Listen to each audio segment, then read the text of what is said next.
बात तो मैं ये कहूंगी कि किन्नर अखाड़ा किसके लिए बना था? किन्नर समाज के लिए बना गया था किन्नर अखाड़ा, मगर अब उसके अंदर महिला को स्थान दे दिया किन्नर अखाड़े में।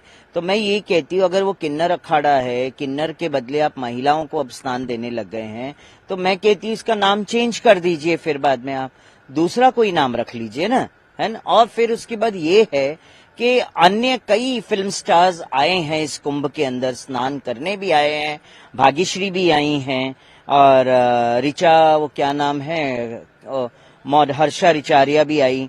हमने कभी किसी पे कमेंट नहीं किया है, मगर आज कमेंट क्यों करना पड़ रहा है, मुझे क्यों बोलना पड़ रहा है कि एक ममता कुलकर्णी जैसी फिल्म स्टार जिनका संबंध डी कंपनी के साथ है, जो ड्रग्स के आरोप में जेल में भी गई हैं, एम आई राइट और रॉन्ग? पूरा विश्व जानता है उस चीज को, उसके बावजूद आप उन्हें दीक्षा देते हैं और उन्हें महामंडलेश्वर के पद पे बिठाते हैं विदाउट कोई शिक्षा दिए।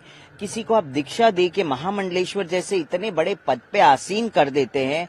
समाज को आप क्या दे रहे हैं? कौन सा गुरु समाज को दे रहे हैं आप? ये मैं जानना चाहती। विरोध क्या करूंगी मैं, एक बात बताइए। संतों का विरोध करूं, अपने समाज का विरोध करूं? उचित लगता है विरोध करना अपने समाज का, मगर आईना तो दिखाना पड़ेगा ना। अगर हम गलत है तो हमें आईना दिखाओ, मगर आप गलत है तो हम आपको भी आईना दिखाएंगे ना। कि आपने उन्हें महामंडलेश्वर बना दिया, क्या रीजन था कि आपने उन्हें महामंडलेश्वर घोषित कर दिया, पट्टा अभिषेक कर दिया, मुंडन तक नहीं हुआ, एक चोटी काट दी? ये कोई रीजन है क्या संन्यास दीक्षा का? और पहली बात तो ममता कुलकर्णी का बैकग्राउंड देखा जाना चाहिए था।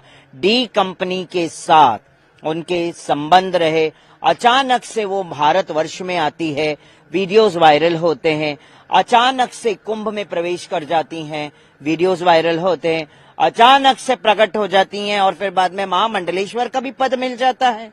तो इसके पीछे का तथ्य क्या है? ये जांच का विषय है और जांच होनी चाहिए। इस पे मैं कड़ी निंदा करती हूँ।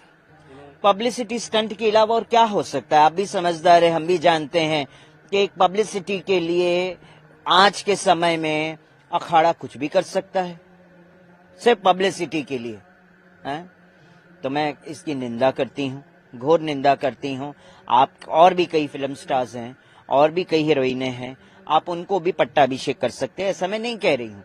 मगर ममता कुलकर्णी की जहां तक बात आती है, तो आपको ये तो सोचना चाहिए था। आप ममता कुलकर्णी का पट्टाभिषेक कर दिया, आपने सब कुछ कर दिया बिना छानबीन किए, बिना शिक्षित किए, दीक्षा दे दी आपने। सनातन धर्म को कौन सा गुरु आप दे रहे हैं, ये मुझे बताइए। लोग गुरुओं पे विश्वास नहीं कर रहे हैं आजकल, कि आज ऐसे गुरु प्रकट हो गए हैं इस पृथ्वी पे कि हम उसे गुरु कहने योग्य नहीं है, वो ऐसे गुरु बन गए हैं आज के समय में। हाथ जोड़ के मैं क्षमा चाहती हूँ, मुझे ऐसे वर्ड्स नहीं बोलने चाहिए, मगर आज मुझे बोलना पड़ रहा है कि समाज अंधकार की ओर जा रहा है। शिक्षित गुरु अब नहीं रह गए हैं, दीक्षित गुरु रह गए हैं, कि संख्या बढ़ाने में वो समझते कि संख्या बढ़नी चाहिए और कुछ नहीं होना। बड़े बड़े फिल्म स्टार्स जुड़ने चाहिए और उनको भक्त बनाना चाहिए, सब कुछ है, मगर बैकग्राउंड भी तो देखना चाहिए ना। डी कंपनी का बैकग्राउंड होगा तो आप रखेंगे किसी को अपने पास? तो मुझे आप बताइए। डी कंपनी का व्यक्ति जिसने बॉम्ब ब्लास्ट वगैरह इतने मुंबई के अंदर किए गए हैं, आने वाले टाइम में अगर ममता कुलकर्णी के थ्रू से उनका उपयोग करके कुंभ के अंदर कुछ ऐसी गतिविधि होगी तो उसका जिम्मेदार कौन?